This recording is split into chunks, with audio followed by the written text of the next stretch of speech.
معزز حاضرین، مستفسرین گرامی اور محترم خواتین، ٹھیک 2 ہفتے قبل اسی مقام پر اور اسی وقت میں نے آپ سے خطاب کیا تھا، اور اسی میں آج کے اس خطاب کا بھی اعلان ہو گیا تھا، اس لیے کہ اصلاً یہ دونوں خطاب مل کر ہی مضمون کو مکمل کرتے ہیں۔ پہلے خطاب میں ہم نے جائزہ لیا جینیسس آف پاکستان، اس کے عوامل، استحکام پاکستان کے لیے ممکنہ اساسات، اور پھر وہ حالات کے جو قیام پاکستان کے بعد سے اب تک یہاں ہوتے رہے۔ اس کے بعد اصل مسئلہ تھا حل کا۔ اس نتیجے پر ہم پہنچ گئے کہ سوائے اسلام کے کوئی اور شے اس ملک کے استحکام کی اساس نہیں بن سکتی، لیکن وہ اسلام کیسے آئے؟ تو چونکہ آج کا یہ موضوع در حقیقت اسی میری گفتگو کا تسلسل ہے، اس لیے میں ضروری سمجھتا ہوں کہ بہت ہی مختصر سے الفاظ میں اپنے ان مضامین کا اعادہ کر دوں۔ پہلی بات میں نے یہ عرض کی تھی ایک آبزرویشن کے طور پر کہ پاکستان کی گولڈن جبلی جو منائی گئی، اس کے ساتھ ہی غالباً اس کے کرائسس آف آئیڈینٹی کی جبلی بھی منا لی گئی ہے۔ جو مضامین اس دور میں لکھے گئے، کالم نویس حضرات نے جو قلم فرسائی کی ہے، اس کے نتیجے میں کنفیوژن جو ہے بڑھا ہے۔ مجھے یاد ہے آج سے کوئی 15 سال کے لگ بھگ قبل بھی ایک امریکی دانشور جو یہاں کئی سال مقیم رہے تھے، ایڈمنسٹریٹو سٹاف کالج میں پڑھاتے رہے تھے پولیٹیکل سائنس، انہوں نے واپس امریکہ جا کر جو آرٹیکلز لکھے تھے پاکستان کے بارے میں، ان کا مین تھیم یہ تھا، مجھے ان کا نام اس وقت یاد نہیں ہے، Pakistan is still in search of an identity. Pakistan اب بھی گویا کہ 30-35 سال اس وقت ہو چکے تھے پاکستان کو بنے ہوئے، اب بھی پاکستان اپنے تشخص کی تلاش میں ہے، اور میں سمجھتا ہوں کہ وہ کیفیت جو ہے اب مزید 15 سالوں کے دوران کم ہونے کے بجائے اور گہری گمبھیر ہو گئی ہے۔ مجھے یہ بھی اب یاد آیا اپنے زمانہ طالب علمی میں، جب میں عزم ایک 15 روزہ اخبار نکالتا تھا، یا چھوٹا سا جریدہ کہیے، اخبار تو بڑا لفظ ہے، اسلامی جمعیت طلبہ کا آرگن تھا، تو اس میں یہ میں اب بات کر رہا ہوں سن 53-54 کی، 52-53-54، ایک مستقل صفحہ ہم نے مختص کر دیا تھا پاکستان کے دستور کے بارے میں جو چہمے گوئیاں اور جو بھی اس وقت اختلافات ہو رہے تھے، اور اس کا عنوان میں نے اس شعر کو بنایا تھا کہ اس سوچ میں کلیاں زرد ہوئیں، اس فکر میں غنچے سوکھ گئے، آئین گلستاں کیا ہوگا، دستور بہاراں کیا ہوگا۔ تو آئین گلستاں اور دستور بہاراں کتنے طویل عرصے تک ہمارے ہاں زیر بحث رہا، اور دستور سن 73 میں جا کر پھر بنا، یا سن 56 میں بنا تھا تو اس کی بساط الٹ گئی۔ اس کے بعد سے بھی اب تک وہ کرائسس آف آئیڈینٹی جو ہے وہ مزید گہرا ہو رہا ہے۔ اس کے بعد میں نے اپنا تجزیہ عرض کیا تھا کہ پاکستان کی اصل اساس کیا ہے۔ میرے نزدیک سوائے اسلام کے اور کوئی اساس نہیں۔ 2 طریقوں سے میں نے آپ کے سامنے وہ بات رکھی۔ ایک تو یہ کہ اس مسئلے کی 3 سطحیں ہیں، علیحدہ علیحدہ آئیڈینٹیفائی کر لی جائے۔ پہلی سطح رائٹنگ آن دی وال کے مانند، پاکستان اسلام کے نام پر بنا، یہ یونیورسلی ایکسیپٹڈ ایک فیکٹ ہے، اس سے تو کوئی شخص نہایت ڈھٹائی کے ساتھ ہی اختلاف کر سکتا ہے۔ البتہ ذرا گہری سطح پر سوچیں کہ تحریک پاکستان کا اصل جذبہ محرکہ کیا تھا۔ یہاں یقیناً یہ کہنے کی گنجائش ہی نہیں، میرے نزدیک صحیح بات یہی ہے کہ اس کا اصل جذبہ محرکہ مذہبی نہیں تھا۔ لیکن اسے کسی ایک لفظ سے تعبیر کرنا بھی ممکن نہیں ہے. وہ صرف سیاسی نہیں تھا، وہ صرف معاشی نہیں تھا، سماجی نہیں تھا، لسانی نہیں تھا، مذہبی نہیں تھا، لیکن ان سب کا مجموعہ تھا. اور اس کے لیے عنوان ہے قومی مسئلہ تھا کہ ایک چھوٹی قوم کو بڑی قوم سے خوف لاحق ہوا تھا کہ وہ اس کے ساتھ انصاف نہیں کرے گی. البتہ اور نیچے جا کر جب ہم نے جائزہ لیا کہ اس چھوٹی قوم کی قومیت کی بنیاد کیا تھی، تو معلوم ہوا کہ نہ وہ نسل کی بنیاد پر کوئی قوم تھی، نہ لسان کی بنیاد پر کوئی قوم تھی، بلکہ وہ تو قوم تھی تو صرف ایک مذہبی قومیت، اسلام ان میں قدر مشترک تھا، اس کے سوا اور کوئی شے قدر مشترک نہیں تھی. لہذا اس انالیسس میں بھی آخری جو تجزیہ وہ یہی ہے کہ پاکستان کی اساس اسلام کے سوا کوئی نہیں. دوسرے انداز میں نے آپ کے سامنے یہ بات رکھی کہ جیسے بجلی کا کرنٹ ہے تو نیگیٹو اور پازیٹو یہ دونوں تار ہیں، تبھی جا کر یہ بجلی کا جو دور چلتا ہے. اس میں میں سمجھتا ہوں کہ تحریک پاکستان کے دو فیکٹرز تھے. ایک کو منفی کہا جا سکتا ہے، دفاعی، ایک قوم اپنے دفاع کے لیے کوشش کر رہی تھی، مدافعت. لیکن اسی میں ایک دوسرا جو فیکٹر موجود تھا، دوسرا کرنٹ، دوسرا عامل، دوسری رو، وہ احیائی تھی. اور وہ در حقیقت اس کا مظہر عتم علامہ اقبال ہے. دفاعی اس کے مظہر عتم قائد اعظم ہے.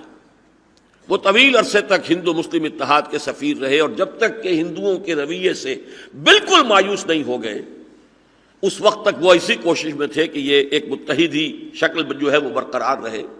لیکن یہ کہ پھر جب بالکل مایوس ہو گئے تب پھر انہوں نے مسلمانان ہند کے لیے دفاعی جو اسکیم تھی وہ یہی سمجھی، اور پھر سن 40 میں پاکستان کا ریزولوشن پاس کرایا. تو اقبال ہمارے ہاں اس احیائی کرنٹ کا مظہر ہے، قائد اعظم اس دفاعی کرنٹ کا مظہر ہے.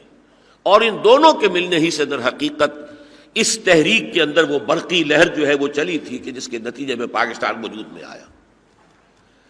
تیسری بات جو میں نے عرض کی تھی کہ اگر جینیسس آف پاکستان کو ہم مستقبل کے مورخ کے حوالے کر بھی دیں اور اپنی توجہ مرکوز کریں اس مسئلے پر کہ اب جو پاکستان ہے اس کے استحکام کے لیے کون کون سے عوامل اویلیبل ہیں، تو میں نے تجزیہ کیا تھا کسی ملک کے استحکام کے لیے ایک ہسٹوریکل سینکٹیٹی، ایک تاریخی تقدس کا عامل بھی ہوتا ہے کہ 5000 برس سے کوئی ملک چلا آ رہا انہی حدود کے ساتھ، اسی نام کے ساتھ.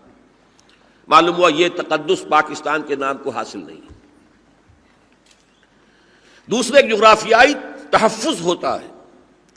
اگر کسی ملک کی سرحدیں جو ہے بہت نیچرل جیوگرافیکل باؤنڈریز ہو، کوئی بڑا پہاڑ ہو، اے ہمالیہ اے فصیل کشور ہندوستان، تو اس اعتبار سے بھی غور کیا جائے تو پاکستان کو خاص طور پر اپنے پیدائشی دشمن بھارت کے ساتھ جو اس کی سرحد ہے اس میں کہیں کوئی دریا، کوئی پہاڑ، کوئی نیچرل آبسٹرکشن حائل نہیں. جب یہ دونوں چیزیں ہمارے خلاف ہیں یا کم سے کم ہمیں سپورٹ نہیں کر رہی تو اب ایک ہی شے رہ جاتی ہے، وہ انسانی جذبہ. اور انسانی جذبہ یقیناً ایسی شے ہے کہ جو تاریخ اور جغرافیہ دونوں کو شکست دے دیتا ہے، اور اس نے دے کر دکھایا 1947 میں جب پاکستان معرض وجود میں آیا. لیکن یہ جذبہ بھی دو طرح کا ہوتا ہے. ایک قومی جذبہ، اس قومی جذبے کے حوالے سے پھر وہی بات آئے گی، ریشیل نیشنلزم وہ ہمارے پاس نہیں ہے، لنگوسٹک نیشنلزم وہ بھی نہیں ہے، ٹیریٹوریل نیشنلزم ہماری سائیکی کے ساتھ بھی مطابقت نہیں رکھتا، اور چونکہ اسی کی کامل نفی پر ہم نے پاکستان بنوایا. اس دور میں اور ہے جام اور ہے جم اور، ساقی نے بنا کی روش لطف و ستم اور، تہذیب کے آزر نے ترشوائے صنم اور، مسلم نے بھی تعمیر کیا اپنا حرم اور، ان تازہ خداؤں میں بڑا سب سے وطن ہے، جو پیرہن اس کا ہے وہ مذہب کا کفن. یہ ہے وہ تصور جس پر کہ تحریک پاکستان چلی. اس حوالے سے یہ پاکستانی نیشنلزم نام کی شے نہ اب تک کوئی وجود میں آئی ہے نہ آ سکتی ہے. لہذا بائی پروسیس آف ایلیمینیشن ہم پہنچتے ہیں کہ سوائے مذہبی جذبے کے اور کوئی نہیں ہے کہ جو ہمیں سپورٹ کر سکے. البتہ وہ مذہبی جذبہ جس نے پاکستان کو جنم دیا تھا، اور وہ مذہبی جذبہ جو اب پاکستان کو مستحکم بنا سکتا ہے، اس میں زمین و آسمان کا فرق ہے۔ وہ مذہبی جذبہ، اس میں ایک ریئیکشنری ایلیمنٹ بھی تھا۔ ہندو کے مقابلے میں مسلم ہے تو مسلم لیگ میں اس کا کردار کچھ بھی ہو، پریکٹسنگ مسلم ہو نہ ہو، نماز پڑھتا ہو نہ پڑھتا ہو، شہرت بھی اس کی جو ہے کوئی اچھی نہ، مسلمان ہے جو بھی ہے وہ آ جائے۔ اس لیے کہ جب ہم یہ دیکھتے تھے کہ اسٹیشنوں پر ایک انتہا پر ہندو پانی، دوسری انتہا پر مسلمان پانی جدا تھے، تو اس وقت جو ہے مسلمان کو مسلمان کر دیا طوفان مغرب نے، ہندو کے طرز عمل نے، اس کی تنگ نظری نے بھی ہمارے اندر اپنے جداگانہ قومیت کا شعور بیدار کیا۔ لہذا وہ نعرے والا جو اسلامی جذبہ تھا وہ کام کر گیا، اور اس نے معجزہ کر کے دکھا دیا کہ پاکستان قائم ہوا۔ حالانکہ لیبر گورنمنٹ تھی، وہ ہرگز پاکستان کے حق میں نہیں تھی۔ گاندھی جیسا لیڈر تھا جو کہہ چکا تھا کہ میری صرف لاش پر پاکستان بن سکتا ہے۔ ماؤنٹ بیٹن جو وائس رائے تھا، جو گاندھی کا چیلا تھا اور نہرو فیملی سے اس کے تعلقات تھے، اس کے باوجود پاکستان بنا۔ لیکن اب جو جذبہ درکار ہے وہ حقیقی اسلام، واقعی اسلام، وہ اسلام کے جو ہمارے عوام کے اندر ایک جذبے کو بیدار کر دے، قربانی کی آمادگی پیدا کر دے، وہ ہے کہ جو در حقیقت پاکستان کے استحکام کی واحد ممکن اساس ہے۔ اس کے سوا دنیا میں کوئی دوسری شے اسے سپورٹ نہیں کر سکتی، الا یہ کہ کسی سپریم پاور یا سپر پاور، جیسا کہ پہلے سپر پاورز میں سے ایک کے ساتھ تھا معاملہ، اب وہ سپریم پاور آن دی ارتھ ہے، نہیں کہہ سکتے کب تک رہے گی، لیکن یہ ہے کہ اس کے گھڑے کی مچھلی بن جائیے، اس کے پروگراموں میں اپنے آپ کو فٹ کر دیجئے تو ٹھیک ہے۔ ان کے طفیلی ملک کی حیثیت سے جس طرح گھسٹتے رہے تو بات اور ہے، ورنہ حقیقی معنی میں آزاد، باوقار بقا کا ہی سوال نہیں، استحکام تو بہت دور کی بات ہے۔ یہ باتیں میں تفصیل سے پچھلی مرتبہ عرض کر چکا ہوں، اور میں نے چونکہ اپنی کتاب میں جو استحکام پاکستان کے نام سے آج سے کوئی 10 سال قبل شائع ہوئی تھی، اس میں کوئی 250 صفحات کی جو بحث تھی، جس میں میں نے ان تمام فیکٹرز کے اوپر تفصیل سے گفتگو کی، اس کا خلاصہ نکالا تھا ایک صفحے میں، وہ آپ حضرات کو مل گیا ہوگا غالباً۔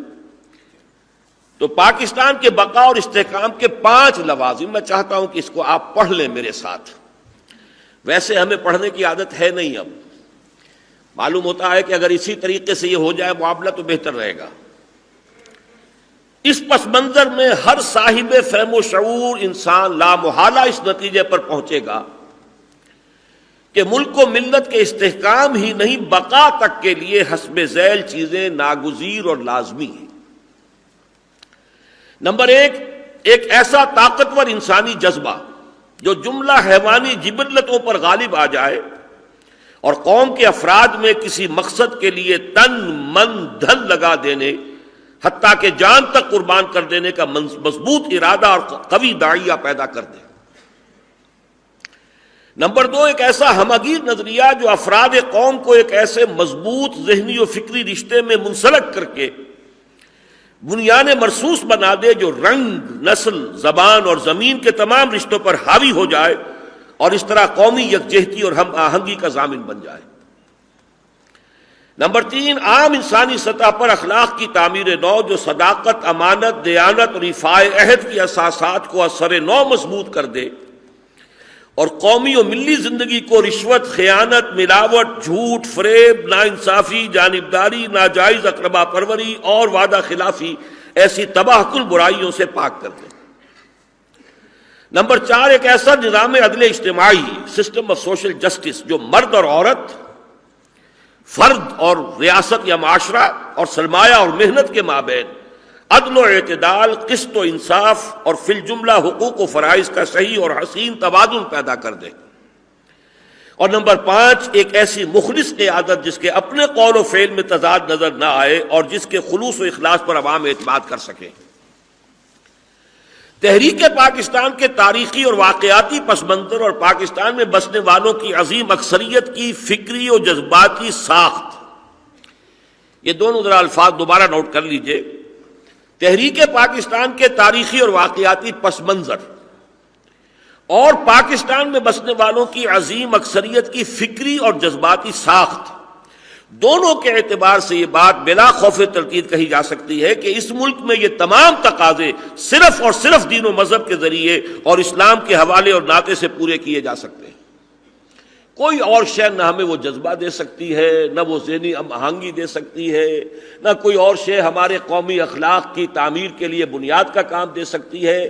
یہ پانچوں تقاضے اور داعیے اگر اس ملک میں پورا ہو سکتے ہیں تو صرف اور صرف اسلام سے، کیونکہ جیسے کہ ہم ناقابل تردید دلائل اور شواہد سے ثابت کر چکے ہیں، یعنی یہ اس پوری کتاب کا چونکہ خلاصہ ہے۔ علامہ اقبال مرحوم کے حسب ذیل اشعار خواہ اس وقت دنیا کی کسی دوسری مسلمان قوم پر پورے طور پر صادق نہ آتے ہوں، ملت اسلامیہ پاکستان کے ضمن میں 100% درست اور کمال صداقت و حقانیت کے مظہر ہیں۔ یہ 3 اشعار ہیں علامہ کے، اور واقعہ یہ ہے کہ جیسا کہ میں نے ابھی عرض کیا ہے کہ دنیا میں کوئی دوسرا مسلمان ملک بتمام و کمال ان کا مصداق نہیں ہے۔ کہیں کوئی ریشیل نیشنلزم موجود ہے، ٹرکش نیشنلزم ہے، کہیں لنگوسٹک نیشنلزم ہے، عربوں کے پاس لنگوسٹک نیشنلزم ہے، مختلف جو ہے ملے نیشنلزم ہے، ان کے پاس اپنے اپنے نیشنلزم ہے انہیں سسٹین کرنے کے لیے۔ ایران کے پاس ایرانی نیشنلزم ہے، اس میں کوئی شک نہیں ہے، بہت قوی داعیہ ہے ان کا۔ اس حوالے سے یہ جتنی بھی مسلمان قومیں ہیں ان کا شاید معاملہ ہو سکے کسی قدر مختلف، لیکن یہ 3 اشعار 100% منطبق ہوتے ہیں پاکستان پر۔ اپنی ملت پر قیاس اقوام مغرب سے نہ کر، خاص ہے ترکیب میں قوم رسول ہاشمی۔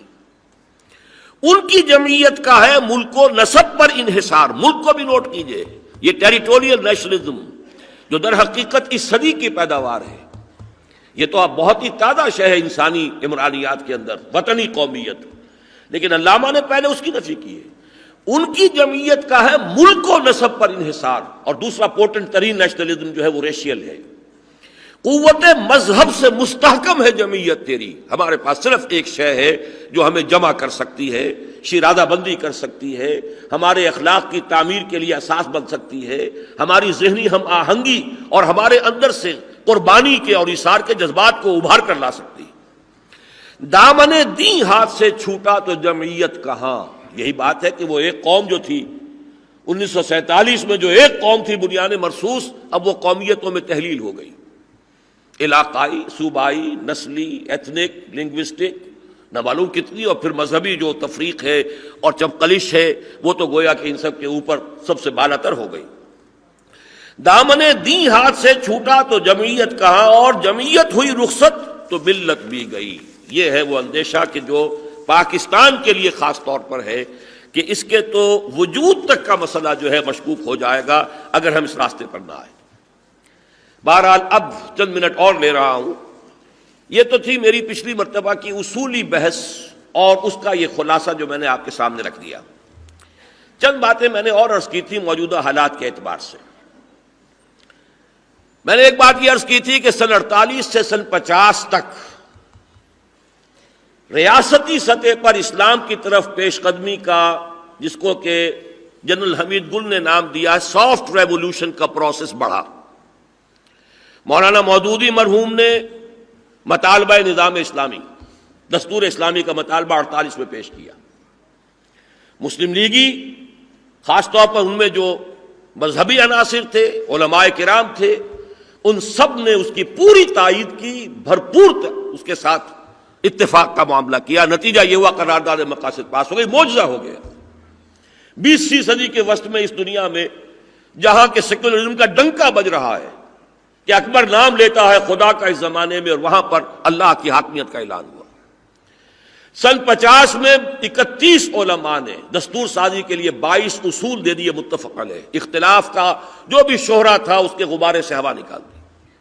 یہ پروسیس بڑھ رہا تھا کہ ایک غلطی خود ہو گئی، الیکشن میں آ کر، پاور پالیٹکس میں آ کر، اسلام کو ایک پارٹی ایشو بنا کر اور اس کو ایک کنٹروورشل ایشو بنا کر اپنی منزل کھوٹی کر لی گئی۔ ایک کے بعد دوسری، دوسرے کے بعد تیسری، ہوتے ہوتے کئی جماعتیں اسلام کے نام پر ووٹ مانگنے والی ہو گئی تو اسلام بھی تقسیم ہو گیا۔ جو بھی ہمارے ہاں فرقے واریت تھی اس میں جو تلخی پیدا ہوئی ہے وہ در حقیقت نتیجہ اس کا۔ اور ثانیاً کچھ تو ہوتے بھی ہیں الفت میں جنوں کے آثار، اور کچھ لوگ بھی دیوانہ بنا لیتے ہیں۔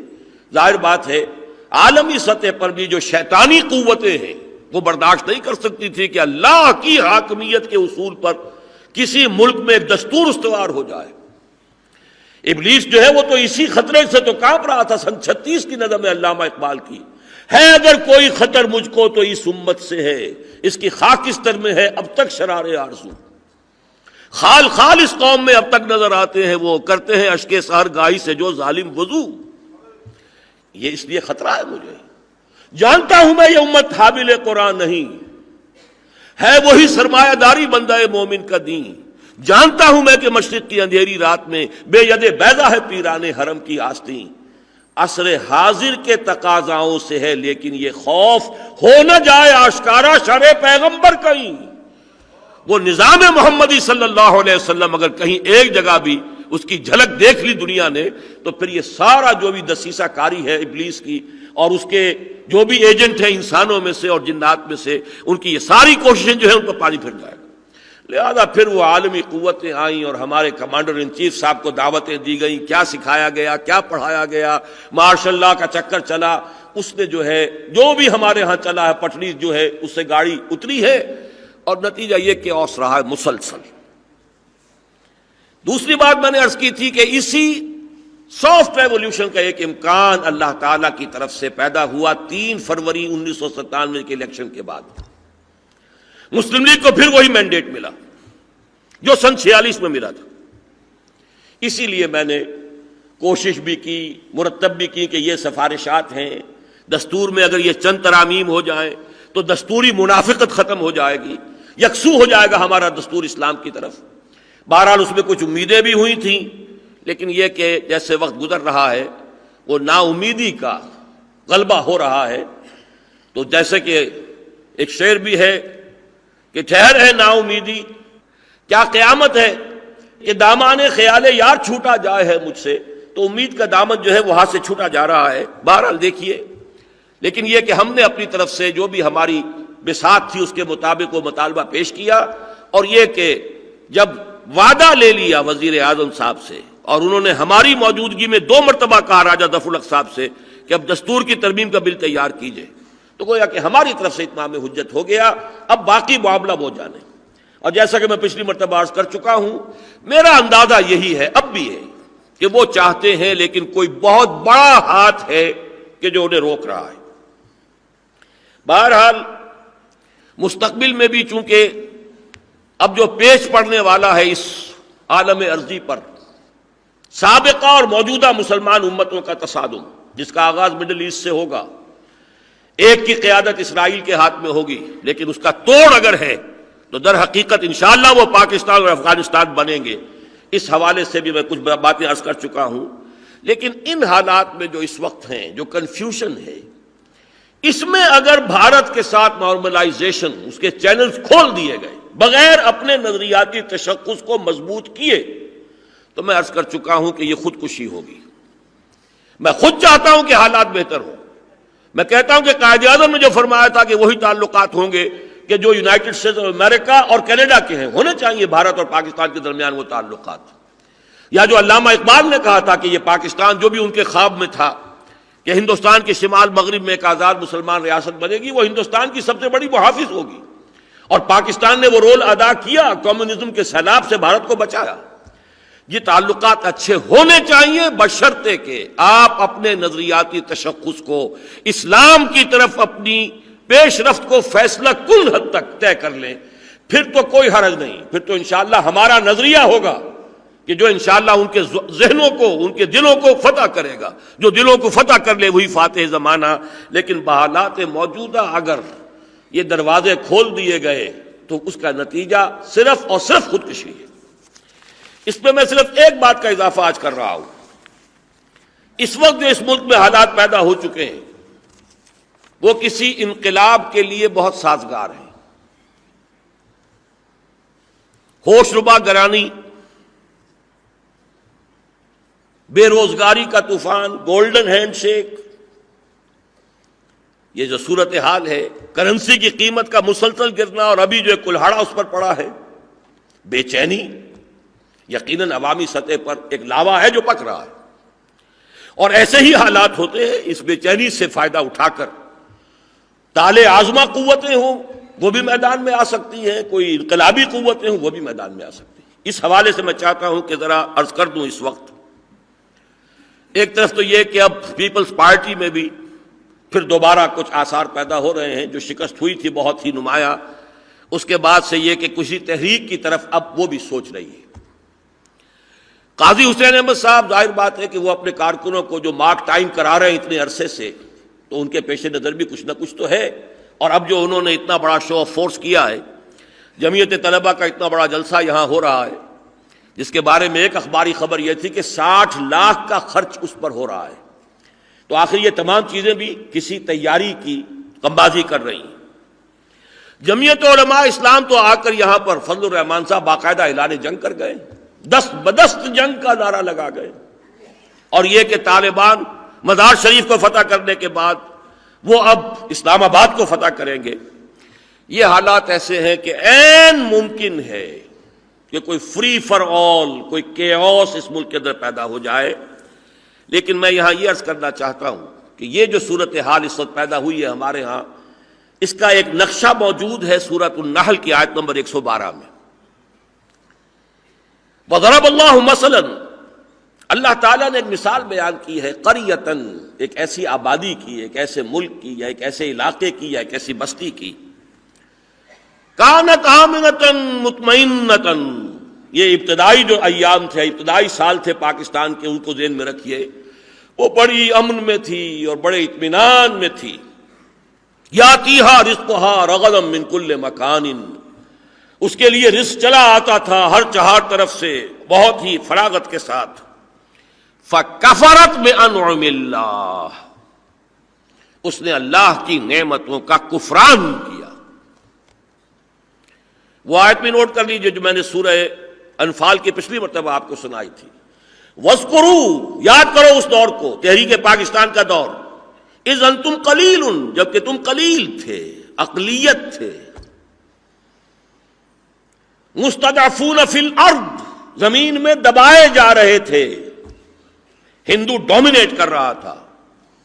تخافون ان یتخطفکم الناس، تمہیں اندیشہ تھا کہ لوگ تمہیں اچک لے جائیں گے، ہندو تمہیں ایکسپلائٹ کرے گا، دبائے گا، تمہاری زبان خراب کرے گا، مذہب خراب کرے گا۔ یہ تھے تین الفاظ، جس کے مقابلے میں تین الفاظ اللہ نے فرمائے، فآواکم، اللہ نے تمہیں مدد دی، وَأَيَّدَكُمْ بِنَصْرِهِ، اپنی خاص مدد سے تمہاری تائید کی، وَرَزَقَكُمْ مِنَ الطَّيِّبَاتِ، اور تمہیں بڑے پاکیزہ رزق عطا فرمائے، وہ فراوانی اور وہ یہاں کی خوشحالی کا نقشہ ذہن میں لائیے، لَعَلَّكُمْ تَشْكُرُونَ، تاکہ تم شکر کرو۔ اس کے مقابلے میں یہ آیت میں آج آپ کو سنا رہا ہوں سورۃ النحل کی، ضرب اللہ مثلا قریۃ آمنۃ مطمئنۃ یاتیہا رزقہا رغدا من کل مکان فکفرت بانعم اللہ، ایک ایسا آبادی جو یہاں بھی تین لفظ ہیں، امن میں تھی، مطمئن تھی، رزق ہر چہار طرف سے چلا آ رہا تھا، لیکن اس نے اللہ کی نعمتوں کا کفران کیا۔ فَأَذَاقَهَا اللَّهُ لِبَاسَ الْجُوعِ وَالْخَوْفِ، اللہ نے اس کو بھوک اور خوف کا لباس پہنا دیا۔ بما كانوا يصنعون، جو کچھ انہوں نے ان کے کرتوت تھے ان کے پاداش میں۔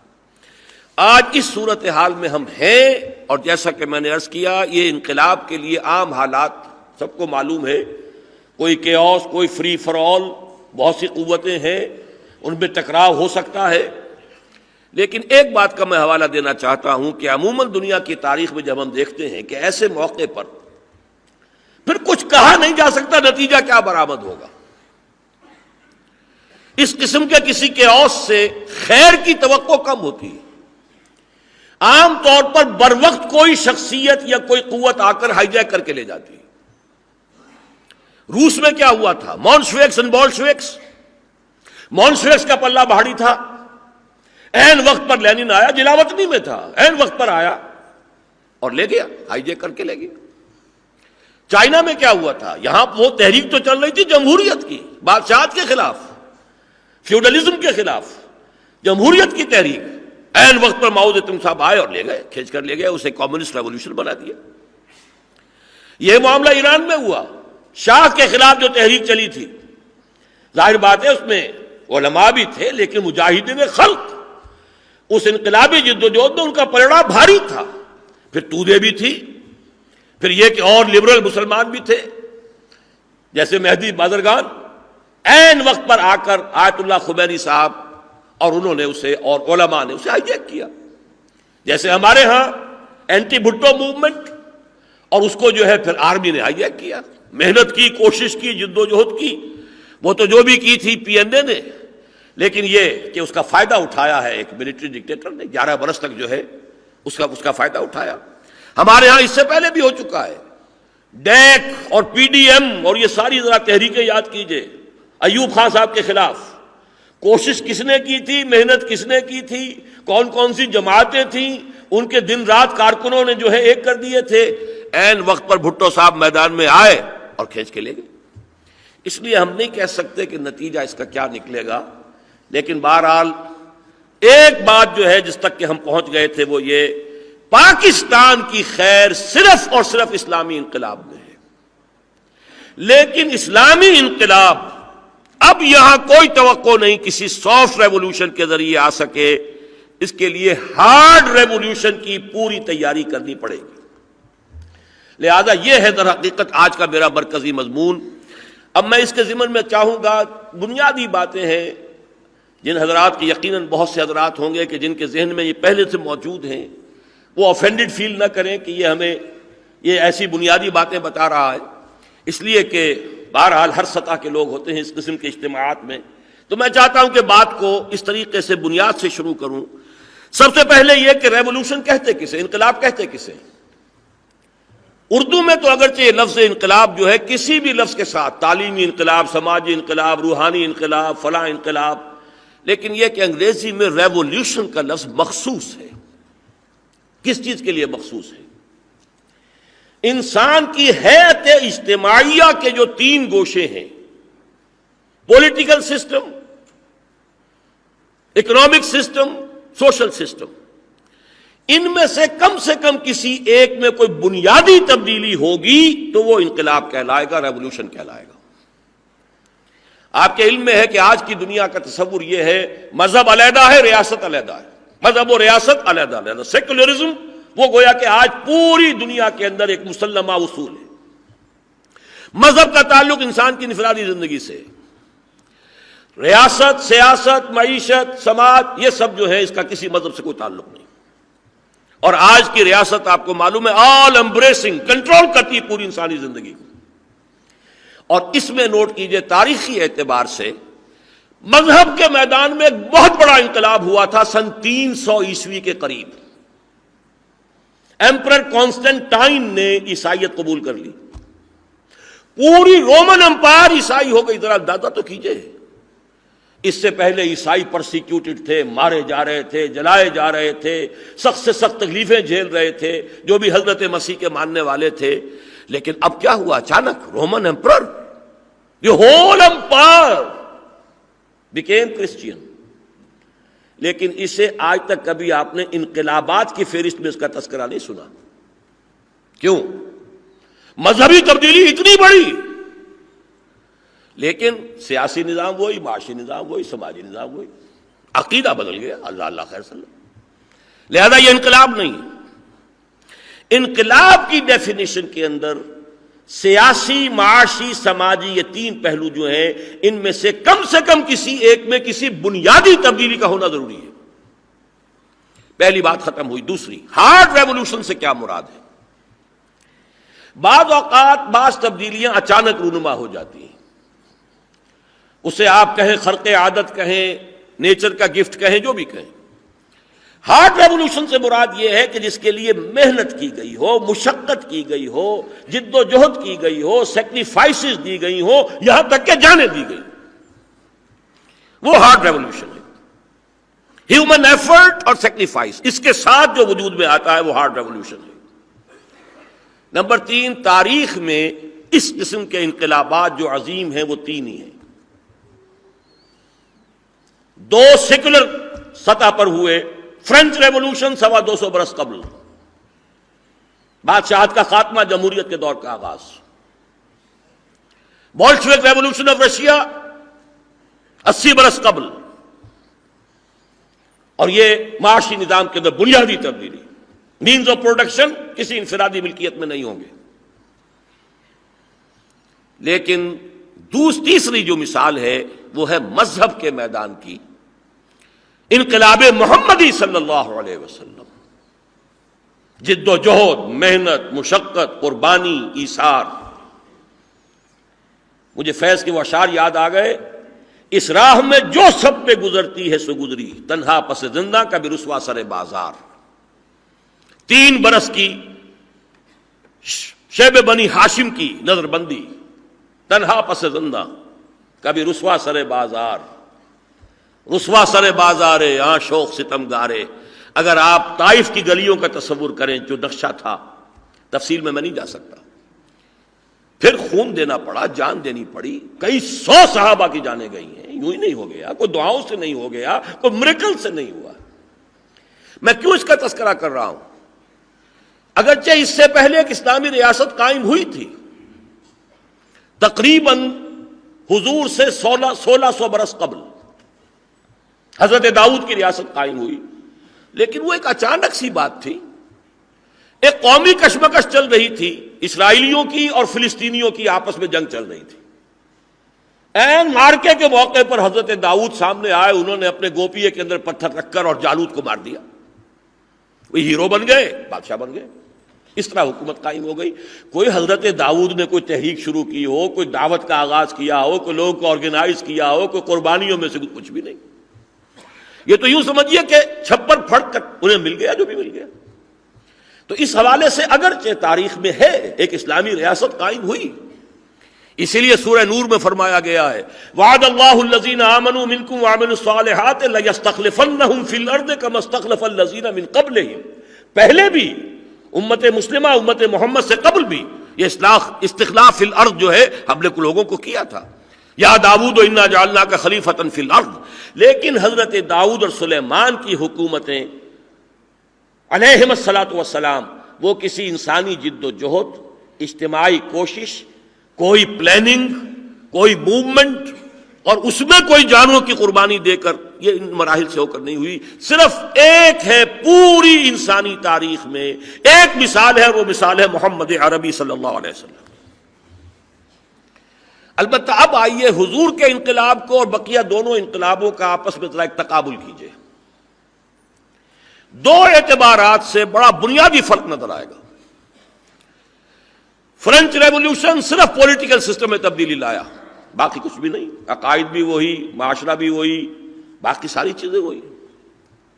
بولشوک ریولوشن صرف معاشی نظام میں تبدیلی لایا، باقی سب کے سب کرسچنز تھے، کرسچنز ہی رہے، وہی معاملہ رہا، سماج وہی رہا۔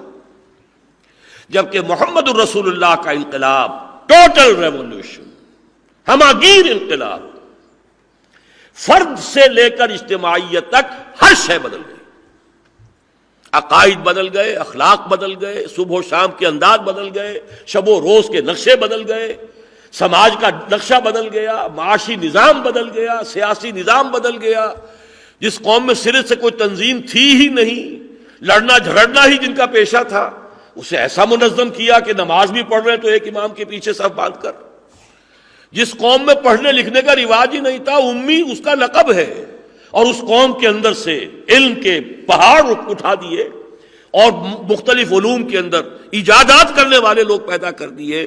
تو ٹوٹل ریولوشن جو ہے وہ صرف ایک ہے تاریخ انسانی کا، اور وہ محمد الرسول اللہ کا انقلاب ہے۔ دیکھیے، یہ میں کہہ رہا ہوں یا کوئی اور مسلمان کہے گا تو اندیشہ ہو سکتا ہے کہ یہ ہمارا حسن عقیدت ہے۔ میں یہاں نوٹ کرا دینا چاہتا ہوں، یہ بات وہ ہے 1920 میں اسی شہر لاہور میں بریڈ لا ہال میں، جو اب تو شاید کھنڈر ونڈر ہی ہیں یا وہ بھی ختم ہو گئے ہوں، ایم این رائے، اس وقت کے کمیونسٹ انٹرنیشنل کا اہم لیڈر، اس نے تقریر کی تھی ہسٹوریکل رول آف اسلام۔ یہ کتاب انڈیا میں آج بھی چھپتی ہے، اب بھی ملتی ہے، بامبے کا کوئی پبلشر شائع کرتا ہے، اسے دیکھ لیجئے۔ اس نے مانا ہے کہ تاریخ انسانی کا عظیم ترین انقلاب محمد کا انقلاب تھا صلی اللہ علیہ وسلم۔ اچھا، اس کے بعد دوسرے ایکسٹریم پر آئیے، یہ تو مشرق ہوا، مغرب میں چلے جائیے۔ اب سے 20 سال قبل کتاب چھپی دی 100، تاریخ انسانی پر کن لوگوں نے اتنا اثر ڈالا کہ اس کے دھارے کا رخ بدل دیا. A selection and gradation, doctor Michael Hart کی تصنیف. A selection and gradation of the 100 most influential personalities of human history.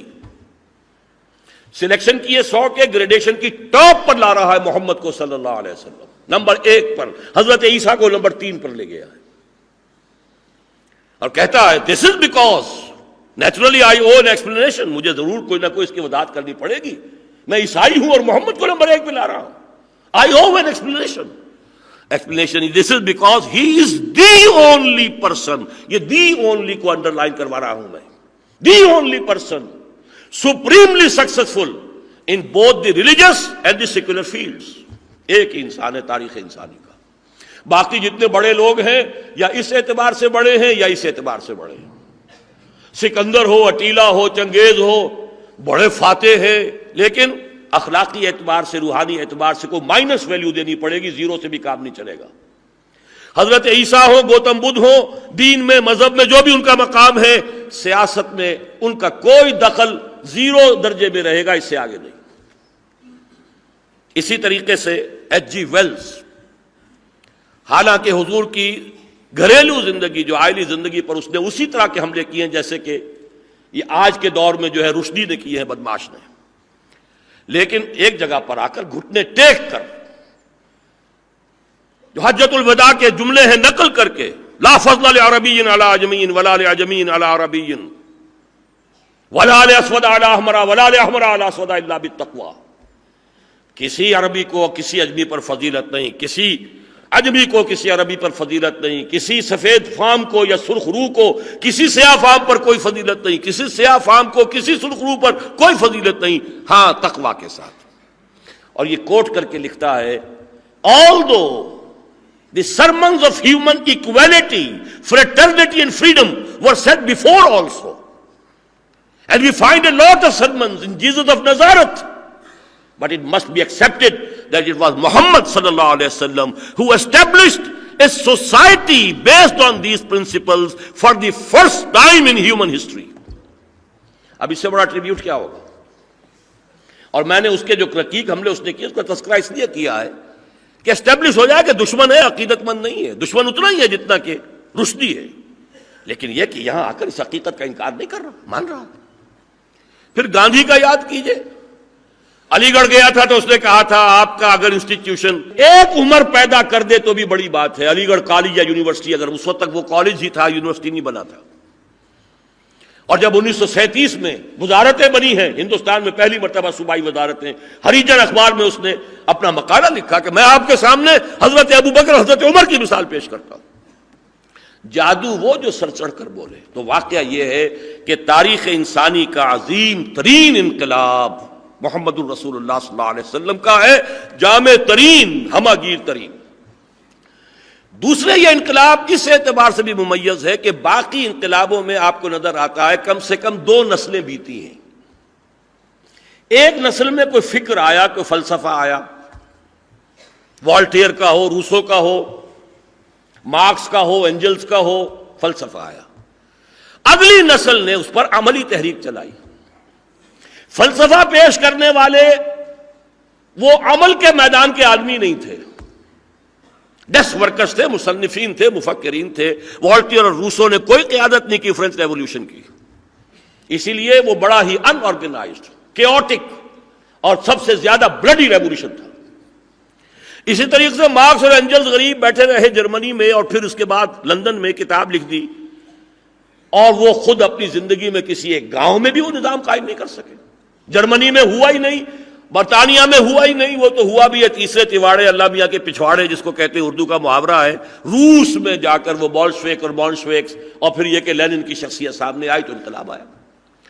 اب اس کنٹراسٹ میں دیکھیے، تعرف الاشیاء بازدادہا، ایک شخصیت داعی اسٹریٹ پریچنگ کر رہی ہے، مکے کی گلیوں میں، گھروں پر دستک دے رہی ہے، لوگ تانے دے رہے ہیں، مجنون،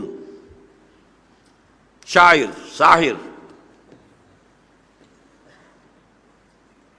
لیکن وہی شخصیت میدان بدر میں آرمی کو کمانڈ کر رہی ہے، وہی شخصیت احد میں کمانڈر ہے۔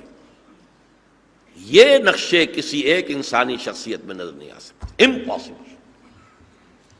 ابتدائی مراحل، دعوت، تربیت، تنظیم، تزکیہ، تعلیم، یہ سارے بھی محمد رسول اللہ صلی اللہ علیہ وسلم،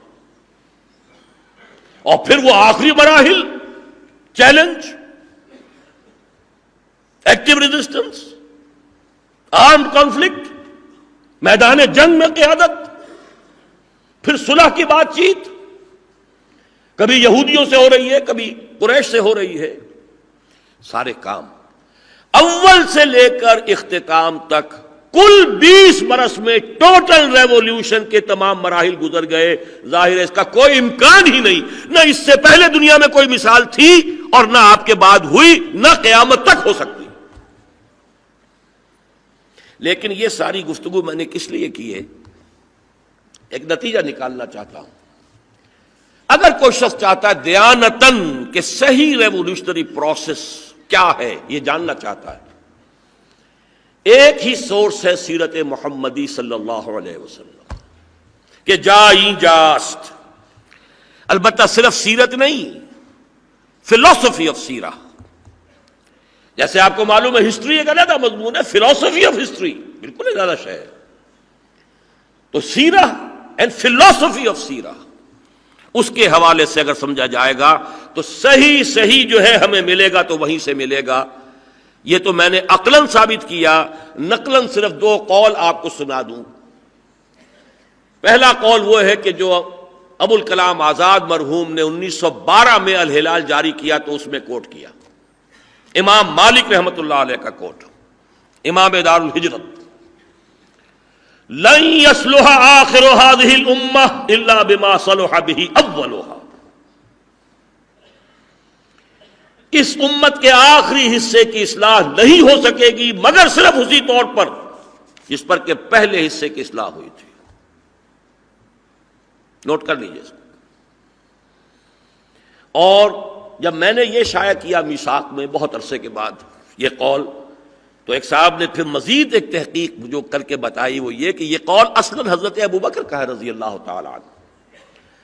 جب انہوں نے حضرت عمر کو نامزد کیا ہے اپنی جانشینی کے لیے تو ایک خطبہ دیا، اس خطبے میں فرمایا ان ھذا الامر، یہ جو معاملہ خلافت کا ہے یہ نوٹ کر لو، ان ھذا الامر لا يصلح آخرہ الا بما صلح به اولہ، اس کا آخری حصہ درست نہیں ہوگا مگر اسی طور سے جس طور سے کہ پہلا حصہ درست ہوا تھا۔ یہاں میں چاہتا ہوں کہ تذکرہ کر دوں کہ نوید خلافت کے عنوان سے آپ کو ایک 4 ورقہ ملا ہے، 4 ورقہ ہے، بہت قیمتی شے ہے۔ اس کے حوالے سے یہ جا کر تو دیکھیے گا بعد میں آپ 2 باتیں نوٹ کر لیجئے۔ نبی اکرم صلی اللہ علیہ وسلم کی واضح صریح پیشن گوئی ہے کہ قیامت سے قبل کل روئے ارضی پر دوبارہ وہ نظام قائم ہوگا جو انہوں نے بنفس نفیس 1400 برس قبل قائم کیا تھا۔ نعمان ابن بشیر رضی اللہ تعالی عنہ اس کے راوی ہیں، مسند احمد ابن حنبل کی روایت ہے۔ حضور نے اپنے زمانے سے لے کر 4-5 دور گنوا دیے، میں تفصیل میں نہیں جا سکتا، وہ حدیث، متن، حوالہ، ترجمہ سب آپ کو ہم نے دے دیا۔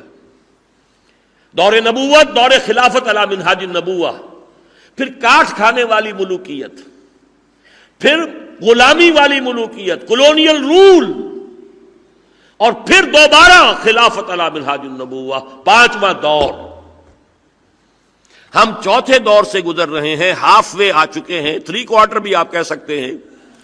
کولونیل رول بظاہر اس نے اپنا بستر جو ہے طے کر لیا ہے، لیکن نیا عالمی مالیاتی استعمار IMF اور ورلڈ بینک کے ذریعے سے اس کی بساط جو ہے وہ پھیل رہی ہے۔ بہرحال یہ دور ختم ہوگا اور 5واں دور بھی آئے گا، یہ خبر ہے کس کی؟ محمد الرسول اللہ کی، وہو صادق المصدوق، وہ سچے ہیں، ان کی سچائی پر خود اللہ گواہ ہے۔ دوسری بات جو آپ نے پیشن گوئی فرمائی، اب جب دنیا میں یہ دوبارہ نظام قائم ہوگا تو گلوبل ہوگا، کل روئے ارضی پر ہوگا، پورے عالم انسانیت پر ہوگا۔ یہ دو حدیثیں بھی موجود ہیں اس چھوٹے سے 4 ورقے میں، جو عظیم خزانہ ہے حکمت نبوی کا۔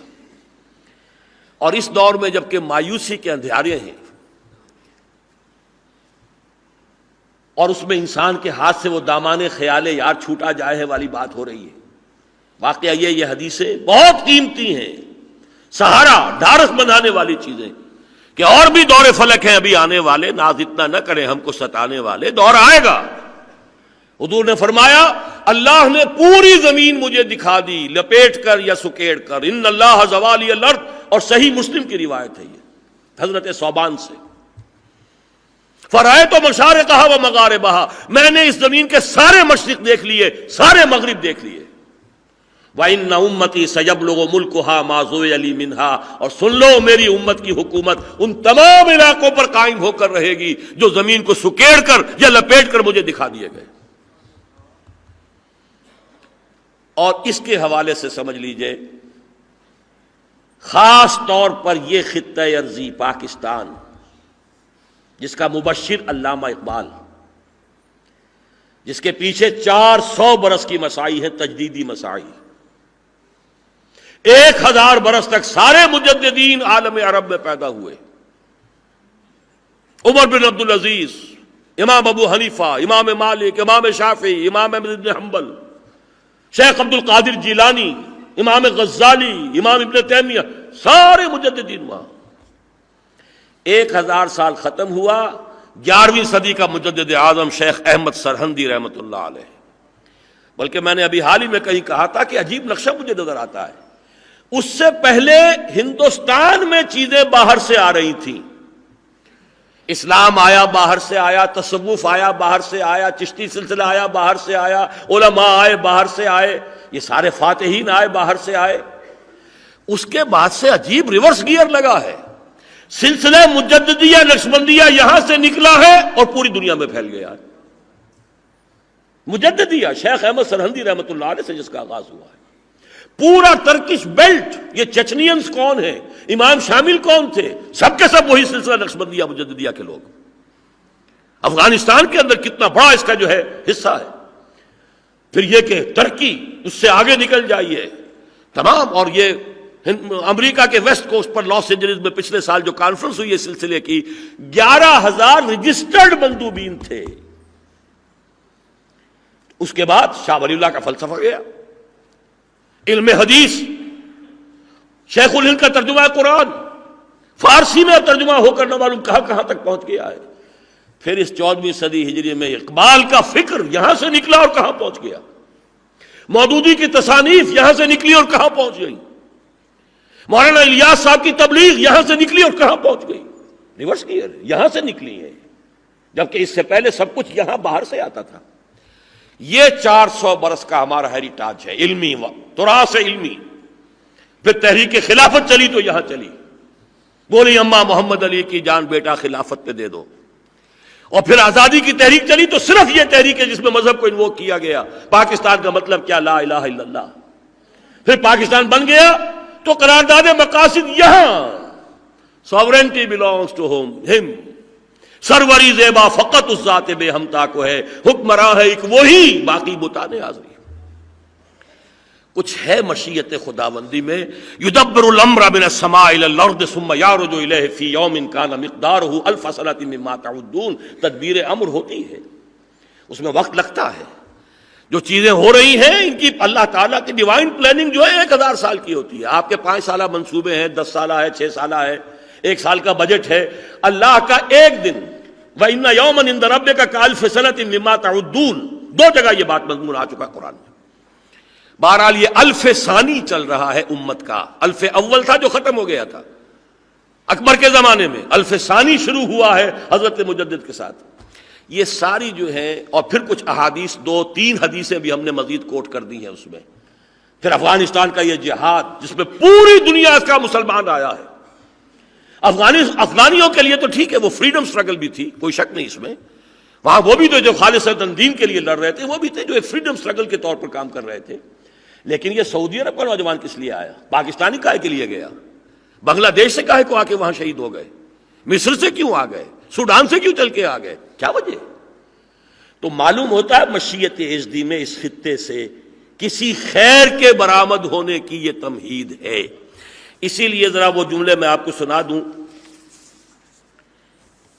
اس جد و جہد کی کامیابی کی اصل ضمانت وہ حقیقت ہے، یہ بھی اصل میں اسی جو میں نے پڑھ کر سنایا تھا پہلے اس سے آگے ہے، یہ جو ہم تصویر کا روشن رخ اور بالخصوص اسلام کی نشت ثانیہ اور پاکستان کے عنوان کے تحت عرض کر چکے ہیں، یعنی پاکستان میں اسلامی انقلاب کی جد و جہد ارادہ خدا بندی کے ساتھ ہم آہنگی، تدبیر الہی کے ساتھ سازگاری اور بقول علامہ اقبال مرحوم فطرت کے مقاصد کی نگہبانی کے مترادف ہوگی۔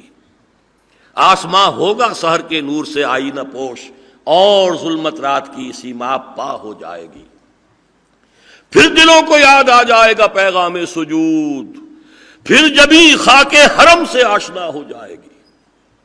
محو حیرت ہوں کہ دنیا کیا سے کیا ہو جائے گی، آنکھ جو کچھ دیکھتی ہے لب پہ آ سکتا نہیں، محو حیرت ہوں کہ دنیا کیا سے کیا ہو جائے گی۔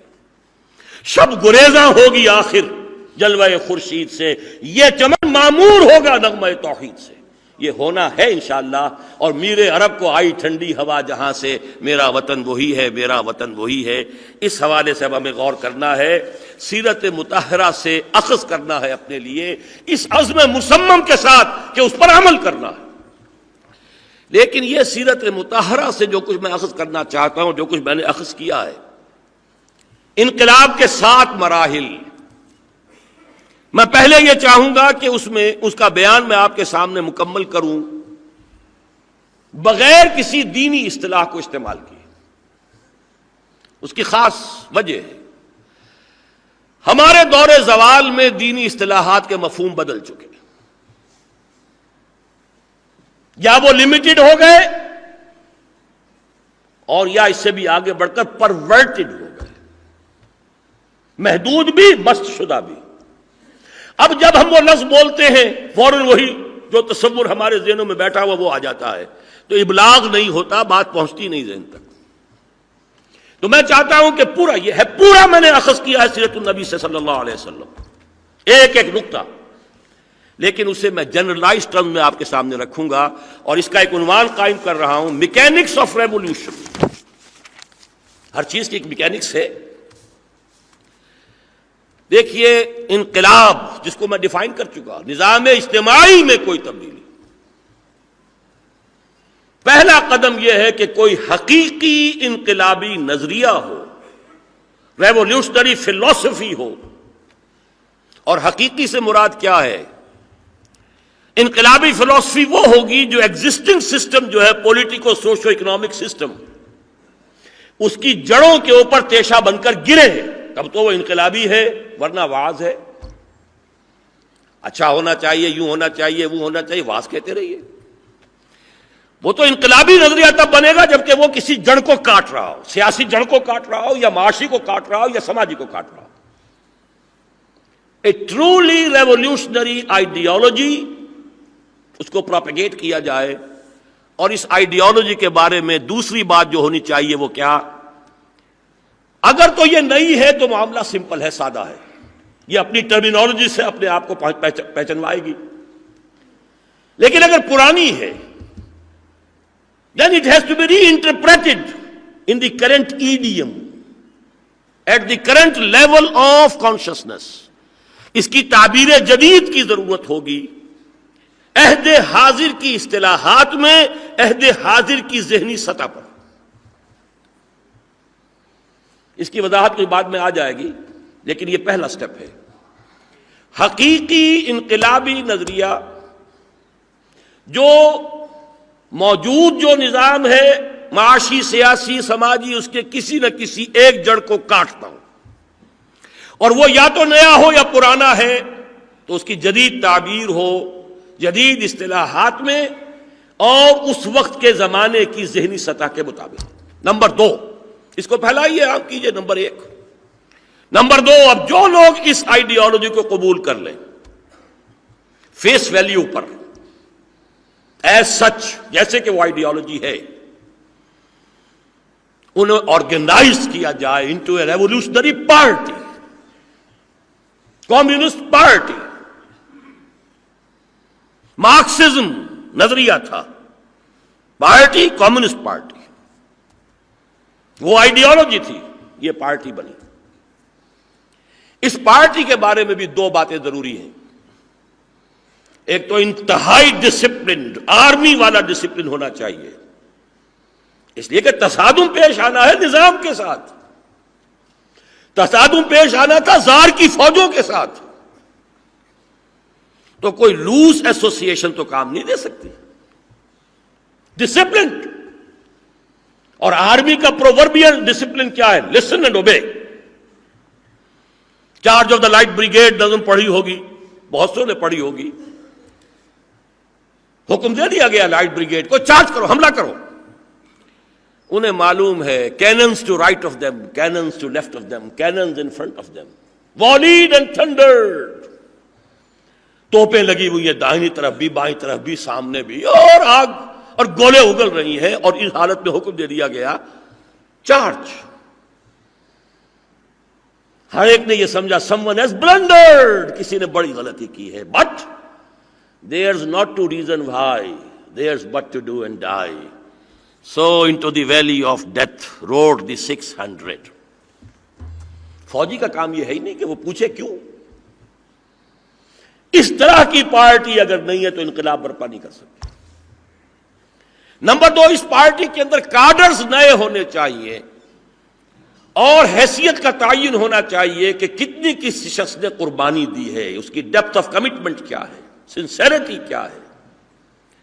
اگر وہ معاشرے میں پہلے سے پیدا شدہ جو بھی ہیں تقسیمیں اگر ان کو ریفلیکٹ کرے گی وہ پارٹی، تو پھر وہ ریولوشنری پارٹی نہیں ہے۔ فار ایگزامپل، ہندوستان میں برہمن اونچا ہے، شودر نیچا ہے۔ اگر کمیونسٹ پارٹی میں بھی برہمن اونچا ہو، شودر نیچا ہو، تو پھر وہ ریولوشنری پارٹی نہیں ہے۔ یہاں تو شودر کو موقع ہونا چاہیے، وہ محنت زیادہ کرتا ہے، مشقت کرتا ہے، قربانیاں دیتا ہے، جان جوکھوں میں ڈالتا ہے، he should come on the top. Number 3 step, training of the cadres. یہ ٹریننگ جو ہے تیار جب تک نہ ہو، اقبال نے کہا ہے نا، خام ہے جب تک تو ہے مٹی کا ایک انبار تو، پختہ ہو جائے تو ہے شمشیر بے زنہار تو۔ اور اقبال نے جنہیں مانا اپنا مانوی مرشد، دیکھیے ان کے دو مانوی مرشد ہیں، ایک مولانا روم، دوسرے اکبر الہ آبادی۔ اکبر الہ آبادی کے انتقال پر جو تعزیتی خط لکھا تھا ان کے بیٹے کو، اس میں لکھا تھا میں آپ کے والد مرحوم کو اپنا مانوی مرشد مانتا ہوں۔ ان کا شعر ہے، تو آگ میں جل اور خاک میں مل، جب خشت بنے تب کام چلے، ان خام دلوں کے عنصر پر بنیاد نہ رکھ، تعمیر نہ کر۔ کچے پکے لوگ لا کے کہیں لڑا دینا، ٹکرا دینا، کیا حاصل ہوگا؟ کیوس، کوئی خیر برآمد نہیں ہوگا۔ تربیت، انقلابی تربیت کے بھی 3 رخ ہوتے ہیں، 3 فیسٹس۔ نمبر 1، اس تربیتی پروگرام کا ہدف یہ ہوگا کہ ورکرز کو آئیڈیالوجی مستحضر رہے، ان کے ذہن میں موجود رہے ہماری آئیڈیالوجی کیا ہے، ہمارا انقلابی نظریہ کیا ہے، وہ کہیں مدھم نہ پڑ جائے۔ نمبر 2، ان میں قربانی کا جذبہ ہو، تن من دھن یہاں تک کہ جان دینے کو تیار ہو۔ نمبر 3، ڈسپلن کے خوگر ہو جائیں۔ آسان کام نہیں ہے اپنے جیسے انسانوں کا حکم ماننا، ہم بھی تسلیم کی خو ڈالیں گے، بے نیازی تیری عادت ہی صحیح، آسان کام نہیں ہے۔ 3 facets آف ٹریننگ۔ نمبر 4، جو اول روز سے شروع ہو جائے گا، پرسیکیوشن کے مقابلے میں پیسو ریزسٹنس۔ دیکھیے پرسیکیوشن کیوں ہوتی ہے، اٹس اے مسٹ، اور اس کا سبب تو انقلابی بنتے، انقلابی کھڑے ہو کر کہتے ہیں یہ نظام غلط۔ پہلے کیا کہا جائے گا؟ یو ہیو گون کریزی، تمہارا دماغ خراب ہے، تم پاگل ہو گئے، ہمارا نظام چلا آ رہا ہے، ٹھیک ٹھاک ہے، چل رہا ہے، تمہارا دماغ خراب ہو گیا۔ وربل پرسیکیوشن تو پہلے دن سے شروع ہو جائے گی، اور جب دیکھیں گے کہ نہیں یہ تو دعوت پھیل رہی ہے، اٹس بیکمنگ اے تھریٹ، جسے ہم نے مشت غبار سمجھا تھا یہ تو آندھی بن گئی، اب فزیکل پرسیکیوشن، مارو انہیں، جیلوں میں ڈالو انہیں، بند رکھو، بھوکا رکھو، تاکہ 14 طبق روشن ہو جائے. لیکن the revolutionary party has to be patient. Passive resistance, no retaliation, no retaliation, no retaliation. اگر یہ گروپ بھی وائلنٹ ہو جائے تو ابھی شروع میں ہی کتنے گنتی کے لوگ ہیں، دے will be crushed like any thing in know time. They have to by time. اس کا ذریعہ کیا ہے؟ مار کھاؤ، ہاتھ مت اٹھاؤ. وہ پتھر مارے تم پھول پیش کرو، وہ گالیاں دیں تم دعائیں دو، تم ارے ٹکڑے اڑا دے، ٹھیک ہے، کوئی حرج نہیں. No raising of hands even in self defence. اس کا نتیجہ کیا نکلتا ہے؟ بہت اہم نتیجہ. دیکھیے ایک اصطلاح ہمارے ہاں عام ہے، سائلنٹ میجورٹی، جن میں ہمت نہیں ہوتی کہ وہ کھڑے ہو کر ظالموں اور ایکسپلائٹرز کے مقابلے میں کھڑے ہو کر کہیں کہ تم ظالم ہو، تمہیں ہم ہٹائیں گے. ہمت نہیں ہوتی. کسان ہے، مزدور ہے. لیکن یہ سائلنٹ میجورٹی اندھی تو نہیں ہوتی، بہری تو نہیں ہوتی، ڈیف ہے، ڈمب تو نہیں ہے. ڈمب ہے، ڈیف نہیں ہے. وہ جب دیکھتے ہیں کہ آج ان کے اوپر یہ ظلم و ستم ہو رہا ہے، انہوں نے کون سے جرم کیے؟ کوئی جرم نہیں، صرف یہ کہہ رہے ہیں کہ یہ نظام غلط ہے، یہ نظام ظالمانہ ہے، یہ ایکسپلائٹیٹو ہے، ریپریسو ہے، ڈسکریمنیٹو ہے. اس کے سوا تو کچھ نہیں کہا. انہوں نے کسی کو تکلیف نہیں دی، کسی کی جان نہیں لی، کسی کے مال پر ہاتھ نہیں ڈالا، کسی کی عزت کے اوپر کوئی ہاتھ نہیں ڈالا. اس لیے مارے جا رہے ہیں، پیٹے جا رہے ہیں، جیلوں میں جا رہے ہیں. کیوں؟ نتیجہ کیا نکلے گا؟ آخر انسانی فطرت ہے، اندر ہی اندر اس سائلنٹ میجورٹی کی ہمدردیاں ان ریولیوشنریز کے ساتھ ہو جائیں گی، چاہے وہ کھڑے نہ ہو سکے، بول نہ سکے. ان کے دل فتح ہو جائیں گے. جو دلوں کو فتح کر لے وہی فاتح زمانہ. تو یہ 4 سٹیپس ہیں جو ساتھ ساتھ چلیں گے، چلتے رہیں گے، چلتے رہیں گے.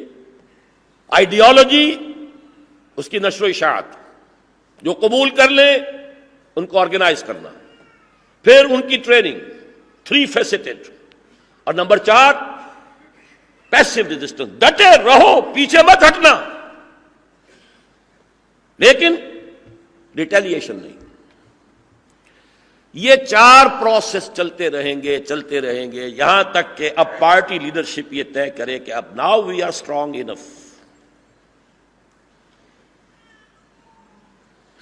نمبر بھی ہمارا کافی ہے، ٹریننگ بھی ہو گئی ہے، لوگ ڈسپلن کے بھی خوگر ہو چکے ہیں، قربانی بھی دینے کو تیار ہیں، جان اور مال ہر شے کی، اور تعداد بھی کافی ہے. اب ہوگا ایکٹیو ریزسٹنس، اس نظام کو کہیں سے چھیڑا جائے. اب تو خود انوائٹ کرنا ہے، تصادم انوائٹ کرنا ہے، مول لینا ہے. اس کے لیے بھی مثال، میں ساری مثالیں بھی باہر سے لا رہا ہوں. ابھی کہیں میں نہیں چاہتا اسلام اور سیرت النبی سے کوئی بات بھی آئے. میں نے ابھی تک کوئی احتیاط کی، کوئی لفظ نہ آئے قرآن کا، سنت کا، سیرت کا، تاکہ بالکل اس کو اسکیلیٹن جو ہے، اس کا، اس میکینکس آف ریولوشن کا اسکیلیٹن وہ آپ پہ واضح ہو جائے. گاندھی نے کیا کیا تھا؟ نمک بناؤ تحریک. ہم نے کسی کو کچھ کہا نہیں، ہم نے کوئی لا اینڈ آرڈر کو خراب نہیں کیا، ہم تو کچھ بھی نہیں کر رہے. پرماتما کا سمندر ہے، پرماتما نے اس میں نمک پیدا کر دیا ہے، ہم نمک بنانے جا رہے ہیں. But what did it mean? It was a challenge to the taxation policy of British India.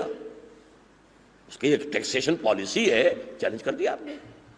اب وہ لاٹھیاں پڑی، بڑے بڑے لیڈر اس میں جو ہے زخمی ہوئے، ہزاروں جیل میں چلے گئے. لیکن یہ کہ یہ ہے ایک مثال جو میں نے آپ کو دی ہے، to invite a confrontation.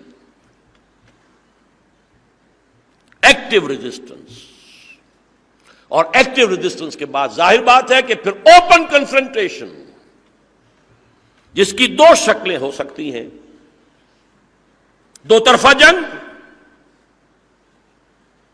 Armed clash, armed conflict, یا یک طرفہ جنگ. وہ یک طرفہ جنگ جس کا نقشہ ایرانیوں نے پیش کیا ہے، ان آرمڈ ریوولٹ. اس پر تفصیل سے بعد میں ہوگی. اگر یہ سارے پروسیس ترتیب سے آدمی گزرا ہے، تحریک گزری ہے، ایک سٹیپ کے بعد دوسرا سٹیپ پراپر ٹائم پر لیا گیا ہے، کامیابی ہو جائے گی۔ آخری نتیجہ اس آخری کنفرنٹیشن کے بعد ظاہر بات ہے یا تخت یا تختہ، تیسری کوئی شکل ہے ہی نہیں۔ either success and you take over or you are exterminated, annihilated۔ تیسرا کوئی امکان نہیں۔ یہ ہے 6 steps of revolution in any country۔ 7واں ہے اب exporting the revolution۔ حقیقی انقلاب کبھی جغرافیائی یا قومی یا وطنی حدود کے اندر نہیں رہا کرتا، محدود نہیں رہ سکتا۔ آئیڈیاز کے لیے نہ کوئی پاسپورٹ ہے نہ کوئی ویزا ہے، وہ ہوا کے مانند، بادلوں کے مانند ادھر سے ادھر، ادھر سے ادھر جائیں گے۔ اور صحیح انقلاب، حقیقی انقلاب کا لٹمس ٹیسٹ یہی ہے کہ وہ محدود نہ رہے، ایکسپینڈ کرے۔ French revolution was a real revolution, کہاں سے کہاں پہنچا۔ Bolshevik revolution was a real revolution, کہاں، لیٹن امریکہ تک پہنچ گیا۔ حضور کا ریولوشن ریئل ریولوشن، کہاں سے کہاں، آکسس ٹو اٹلانٹک، دریا جیہو سے لے کر بحر اوقیانوس تک۔ یہ 7واں ہے